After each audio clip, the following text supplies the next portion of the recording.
Here. Nice to see you. I'm good. Welcome, everybody. I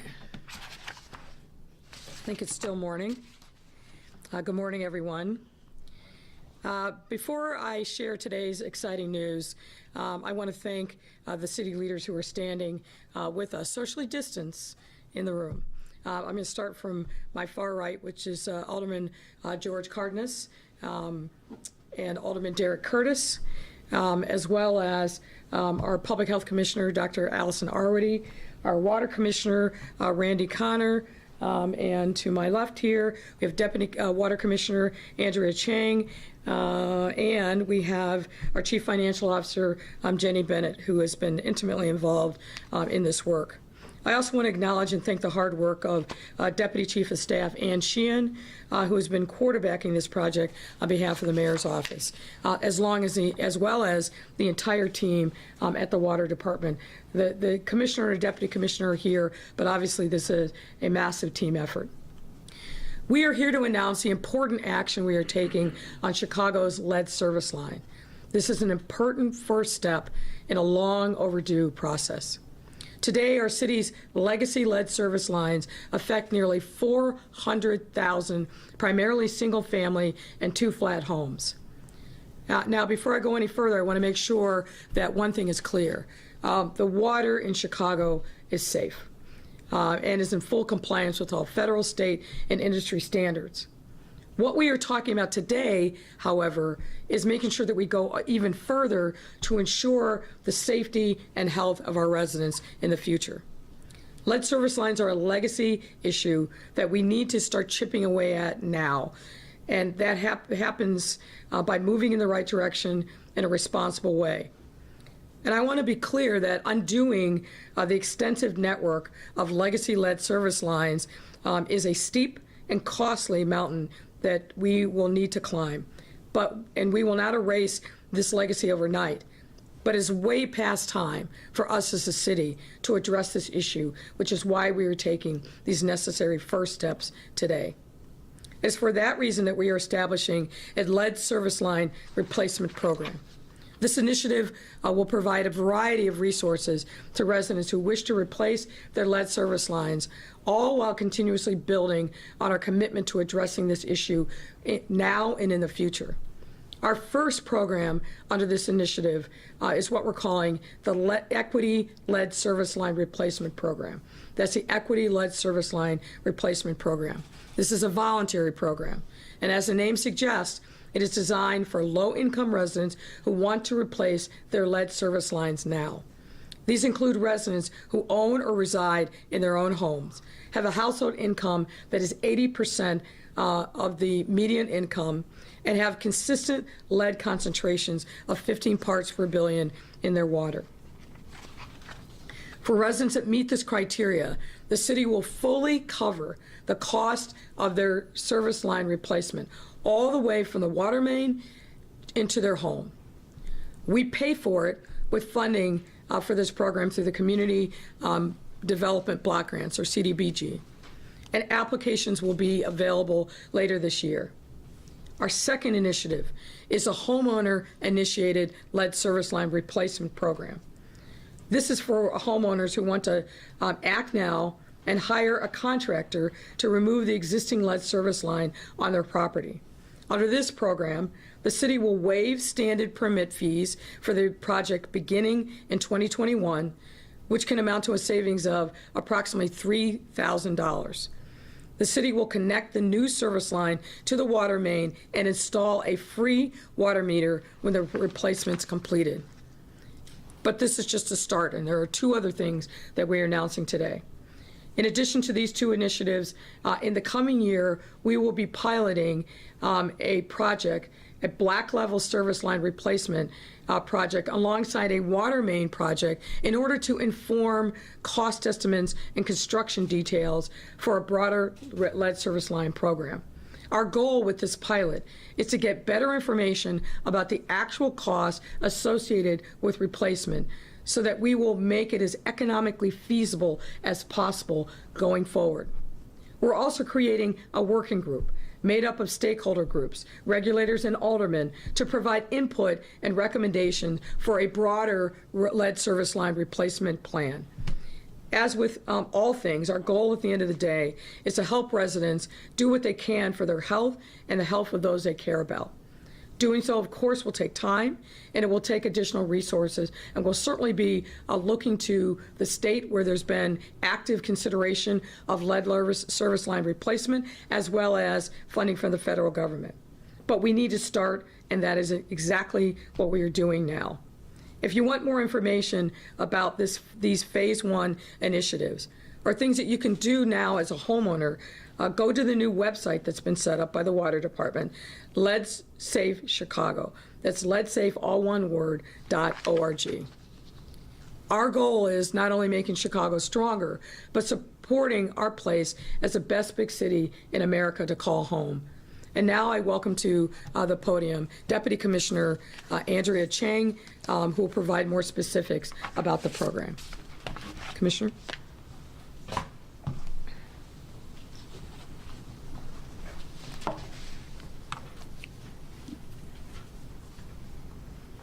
Thank you, Mayor. Good morning. I'm Dr. Andrea Chang, Deputy Commissioner for the Department of Water Management. As you can imagine, replacing anything owned by both the public and a homeowner, such as a lead service line, is challenging. Lead is a complex topic, both from a technical perspective and a policy perspective, with a complex regulatory framework. It's imperative that Chicago's plan be flexible enough to deal with our dense urban infrastructure and forward-thinking enough to be sustainable. It is also critical that our plan reduce the financial burden on Chicago citizens by taking advantage of every state and federal funding opportunity possible. To be clear, participation in these lead service line replacement programs is voluntary. To that end, we have divided our lead service line replacement program into 2 phases.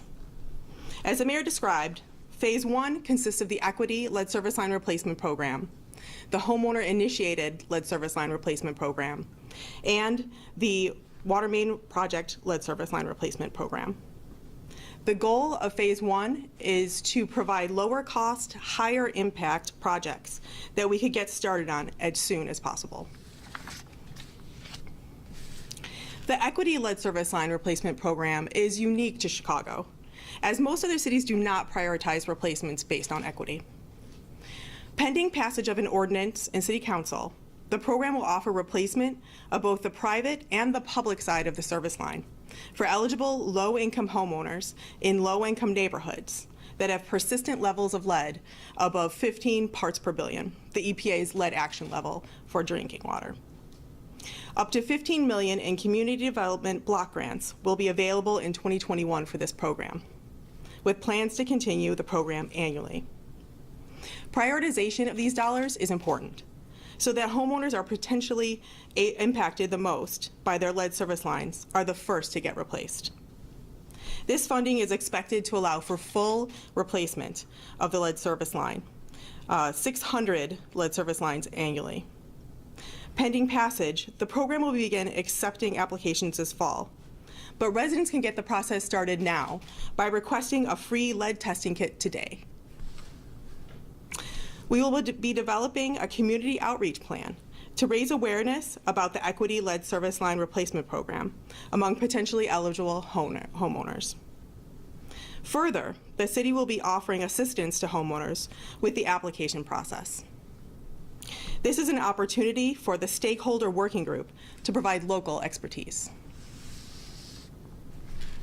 With our new homeowner-initiated lead service line replacement program, as the Mayor mentioned, we will be waiving permits of up to $3,100 for homeowners who would like to replace their lead service lines. We will also be making the lead service line replacement process for permitting more transparent for homeowners, so they know what to expect. On our website, we will be providing suggested questions customers should ask potential plumbing contractors to ensure a positive experience. Pending passage, the program will be effective January 2021. For both of these programs, single-family and two-flats will also receive a free water meter if there was not one already installed, to help residents save money on their water bills. To get more information on the programs, request a free water lead testing kit, and learn how you can tell if your service line is made of lead, visit our new website, www.leadsafechicago.org. Next up is Commissioner Randy Connor to provide more details on the future of Chicago's lead service line replacement program.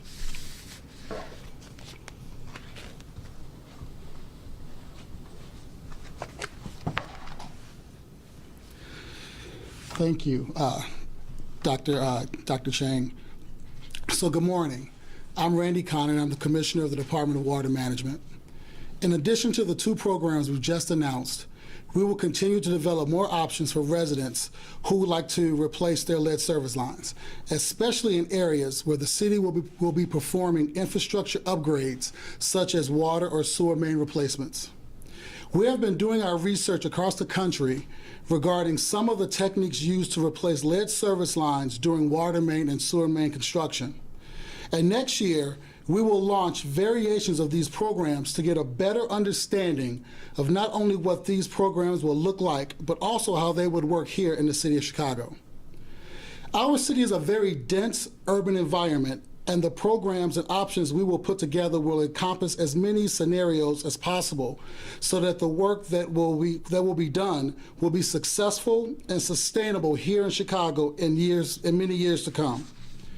One of the programs that we will be exploring would include replacing the water main and associated lead service lines for approximately 50 homes.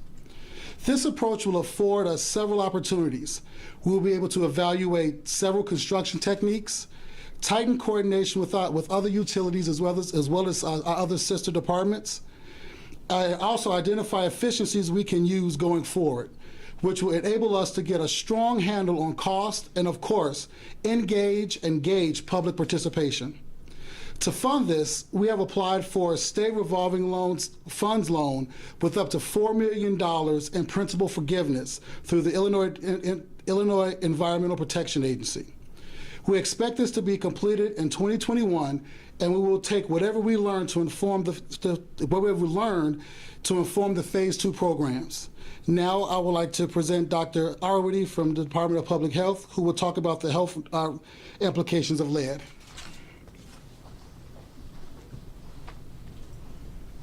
Good morning, and thank you, Commissioner Connor. I'm Dr. Allison Arwady, Commissioner at the Chicago Department of Public Health. And on behalf of the Lead Poisoning Prevention and Healthy Homes program at CDPH, we are so pleased to be working alongside the Department of Water Management in taking these concrete steps to address the legacy issue here in Chicago.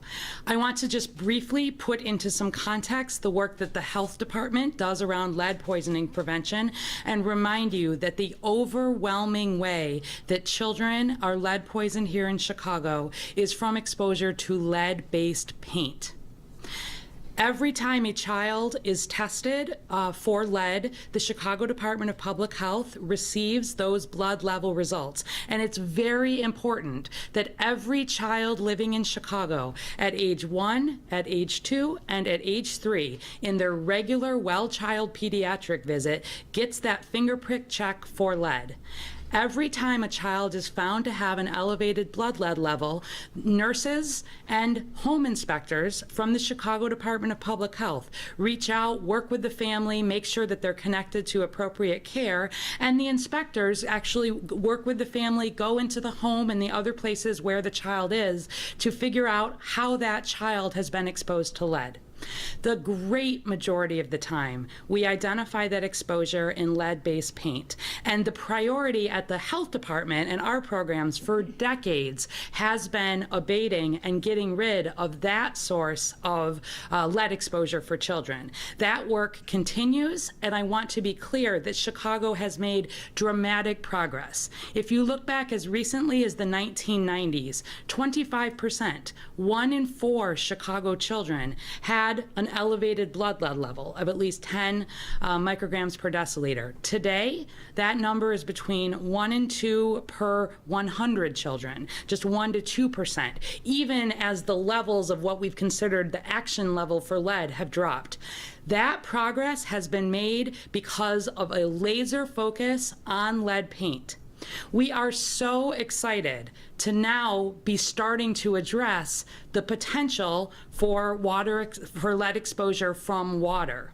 Every time a child has an elevated blood lead level, the CDPH inspectors work with the Department of Water Management. We also check to see, does that home have an elevated water level? And certainly, in the rare cases, if the water level is found to be high, this gives us another opportunity to address that issue right alongside the lead paint issue.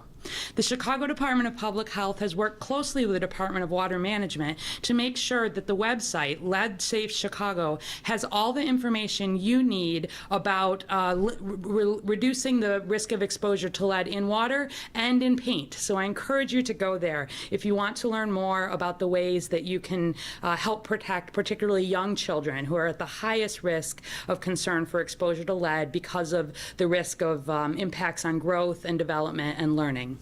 We've made good progress so far against lead poisoning here in Chicago, and the work today is such an important step as we continue to move forward as a city.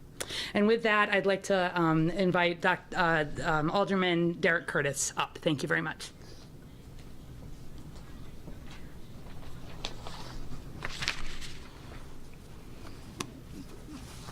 Thank you, Dr. Awadi. Good morning. I would like to thank the mayor for revisiting this detrimental lead water issue, especially at a time when we're dealing with this current pandemic. I am very grateful because I'm a person to love to drink big gulps of cups of water straight from the tap. The city of Chicago has the most lead service lines in the U.S.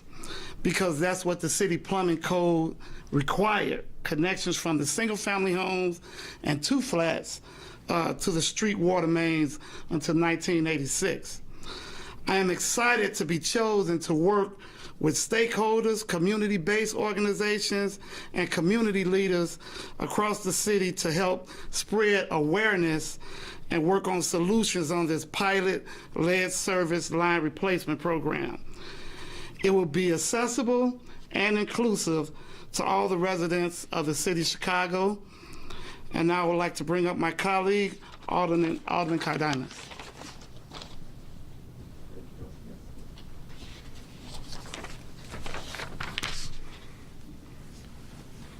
Hi, everyone. I want to thank the mayor for her leadership.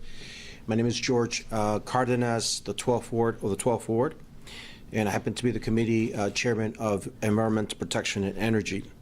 Now, I've been here a minute as alderman and now chairman for a few years, and this issue is not new, but I'm glad the mayor is taking this head on. Many mayors have passed through leadership, and no one's addressed this issue like Mayor Lori Lightfoot is doing today.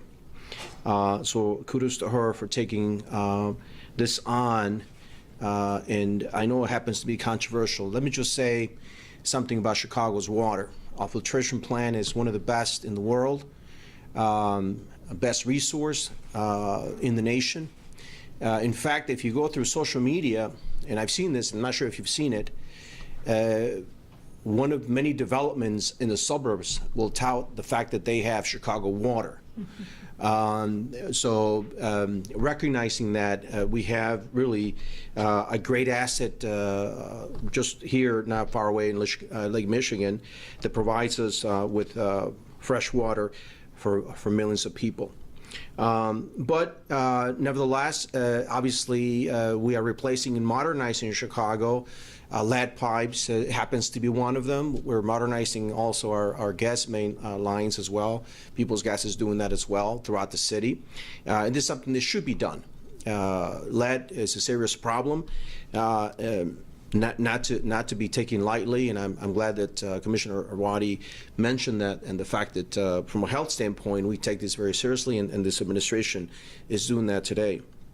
The pilot program is very important because you need to understand the cost structure. You need to understand the pitfalls of what you're getting into instead of just launching a program all out and then finding out you got variances across the city because of regions, because how it was done, how it was installed, who did the plumbing, and so on and so on.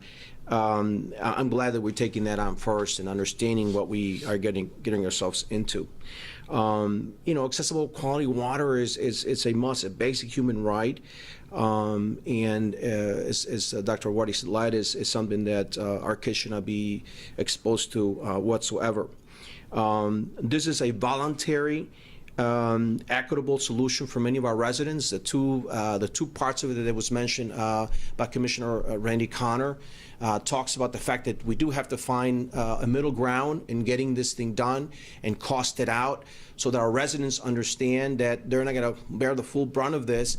But in reality, it's going to take the homeowner and ourselves in the city to be able to make sure that it gets replaced equitably and rightly so at a cost-effective manner. I urge residents, if you tested your water and you think you have concerns, please call 311, call your alderman locally, and someone can address your issue right away. You can also, as Mayor alluded to, visit the website, Let Safe Chicago, letsafechicago.org for many of the questions that you may have. I'm glad to be here. The fact that we finally, after many, many years of advocating for this issue to be addressed and for the administration or former administration to address it, I'm glad to be standing here and applauding Mayor Lightfoot for doing so. And in that, I wanted to invite her to the podium to take any questions from you all. Thank you. Thank you to everybody. This is, I think, an exciting opportunity for us to address a longstanding legacy issue.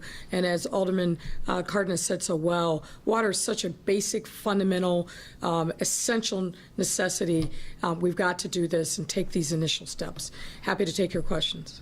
Hi, Jason Knowles from the ABC7I team. My first question is from me. So in previous reports, we did find that there was lead water in water fountains in the parks. Some of those fountains were shut down. And then even here, you did say that there are going to be some people who do qualify for assistance who are maybe more at risk, maybe hitting that 15 parts per billion, the lead action level. So with those two things in mind, how do we really know that the water's safe? Because we test the water all the time. That is the primary way. Obviously, we have this incredible resource from Lake Michigan, but the water levels are tested for a variety of elements, lead being one of them. We test the water with great frequency, and we encourage anybody who is concerned. There's lead water, there's lead kits that they can get. We can provide them with filters. There's lots of different things we can do, but fundamentally, we make sure that the water is safe because we test it. So the people that qualify for the first program, their water is safe? We believe so. I'm going to ask the Deputy Commissioner to go into specifics about what the criteria is. Okay.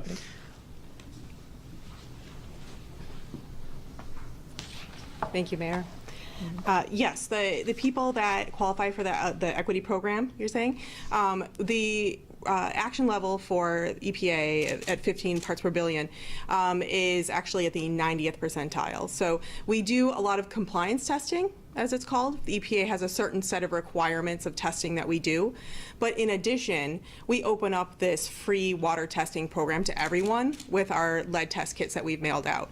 That's separate from compliance, and really it's just meant to give everyone the peace of mind of being able to check their own water at their own house. But we do to the mayor's point, we do a ton of testing as per requirements, and a lot of it voluntary, going above and beyond. We do over 600,000 tests per month. It's a tremendous amount of effort on our staff's part, but we do have state-approved chemistry and microbiology laboratory on site. Okay. The next question is from Heather Chironi, WTTW. Alderman Gilbert Villegas, your floor leader, said this morning on Twitter that the timeline you've laid out means the last lead service line would not be removed until 2533. Is that an acceptable timeline for you? And is there a timeline for the meter installation program to be restarted? I'm not sure where Alderman Villegas got that timeline, because that's not the timeline that we've laid out. Obviously, as we said, this is going to be a multi-year process. We're starting with phase one.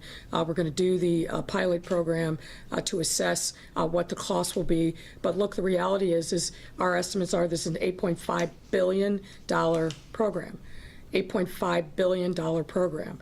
That money doesn't exist right now, but we are aggressively investigating further assistance that we can get from the state and from the federal government. And as we get those resources in, we're going to accelerate and expand this phase two of the program to get it done as quickly as possible.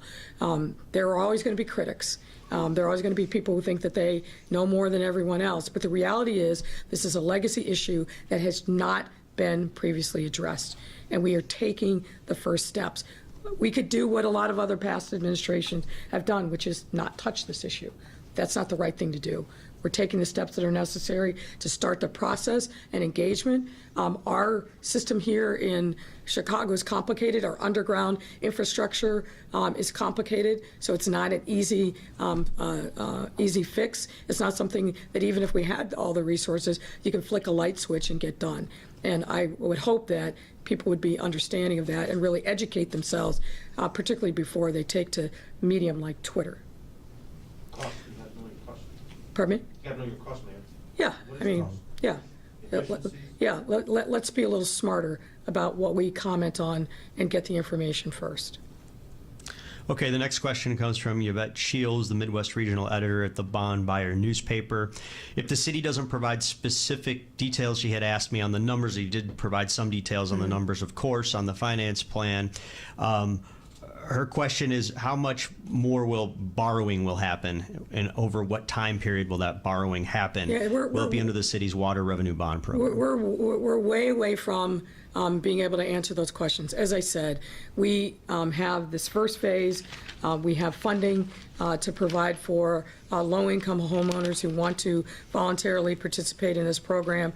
We are going to be taking steps next year, as Commissioner Connor indicated, to understand what the real costs are, given the realities of what our infrastructure is in Chicago. That'll give us a better sense of what the kind of per replacement cost is going to look like, and then we'll be able to project out from there on a larger scale. But it's way too early to be talking about issuing bonds or doing anything of that sort. The next series of questions from Jeremy Ross, CBS 2. I believe the answer to this was yes, but I'll ask it again. Will the city install meters on replacement connections Yes. for old homes which Yes. are unmetered? Yes, we did that. And will there be credits and refunds issued to homeowners who were greatly overcharged for past non-metering overcharges? I'm not familiar with any overcharges. Obviously, if there's an issue, the water department has plenty of resources to address those issues with individual homeowners. Okay, the next question from Fran Spielman, the Sun-Times.